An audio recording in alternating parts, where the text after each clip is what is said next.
کیا یہ واقعی اہم بات ہے کہ ود ان دا ججز بھی یہ سوالات اٹھ رہے ہوں؟ اس کے بارے میں بھی ہم نے پتہ کرنا ہے اور ہمیں جوائن کیا ماہر قانون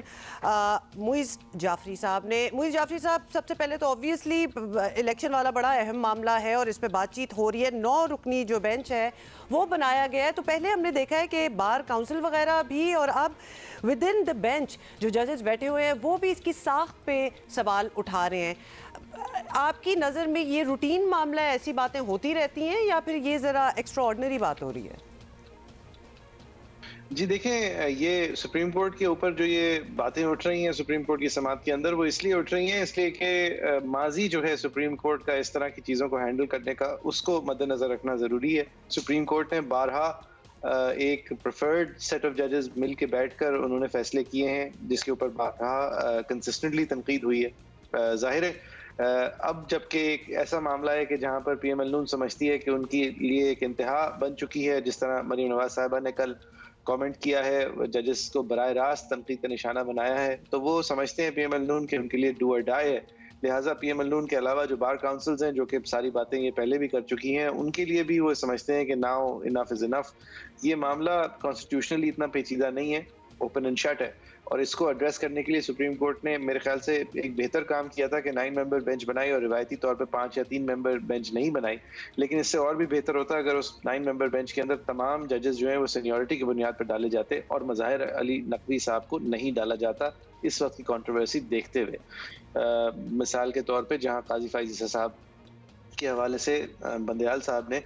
قرآن کا حوالہ دیتے ہوئے، احادیث کا حوالہ دیتے ہوئے جج کے ایک بہت ہی زیادہ اعلیٰ معیار کا حوالہ دیا تھا کہ ان کے دامن پہ آنچ بھی اگر آ جائے تو جواب دہی جو ہے وہ ضروری ہے۔ آج مظاہر اکبر نقوی صاحب جو ہیں وہ ایک فل کورٹ میٹنگ کے اندر انوفیشلی ان سے ان کی سنوائی کی جاتی ہے اور کیا ہوا جاتا ہے اس کے بعد ہمیں کچھ پتہ نہیں ہے۔ تو لہٰذا یہ معیار اگر اس طرح کے ہوں گے چند سالوں کے اندر ہی ایک ہی شخص کے، تو پھر تنقید تو شاید اندر سے گھر کے اگر نہیں اٹھے گی تو تشویشناک بات ہوگی۔ بالکل آپ نے صحیح بات کی، اور ایکچولی یہ ایک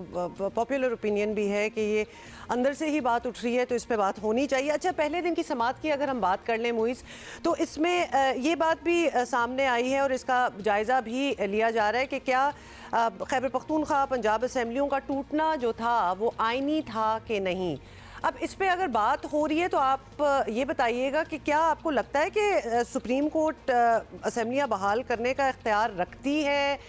یا پھر وہ صرف سجیشن ہی دے سکتے ہیں؟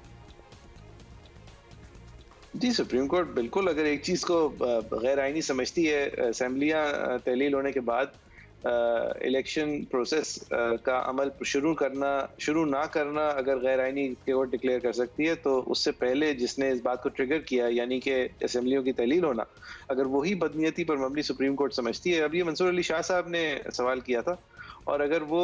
اس کے پیچھے اوبویسلی کیا انڈرسٹینڈنگ ہے، کیا پریسیڈنٹ ہے، وہ شاہ صاحب جو ہے وہی فریم کریں گے کویسچن۔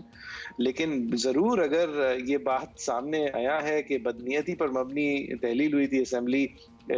لوگوں کی خواہش کے خلاف ہوئی تھی، تو ظاہر ہے کورٹ جو ہے وہ اس کو بھی انڈو کر سکتا ہے، اور ماضی میں ہمارے ملک میں ہی کیا ہے۔ اچھا معیز، ایک یہ بھی سینس ہے بیکاز آبویسلی اتنے سارے انویسٹڈ بھی ہیں، ایک انٹرسٹ بھی ہے کہ ہم نے دیکھا ہے کہ اگر وکلا کی تنظیمیں دیکھیں تو وہ بھی 2 حصوں میں جو ہیں وہ ڈیوائیڈڈ ہیں، وہ بٹی ہوئی ہیں، اور آبویسلی ہر چیز جو ہے وہ بڑی پولیٹیکل ہوتی جا رہی ہے، اور یہ ڈیوائیڈ جو ہے یہ ڈیفینیٹلی ایک سیاسی تقسیم جو ہے وہ ہمیں نظر آ رہی ہے۔ تو یہ بذات خود آپ کو لگتا ہے کہ یہ ایک تشویشناک بات ان اٹ سیلف ہے؟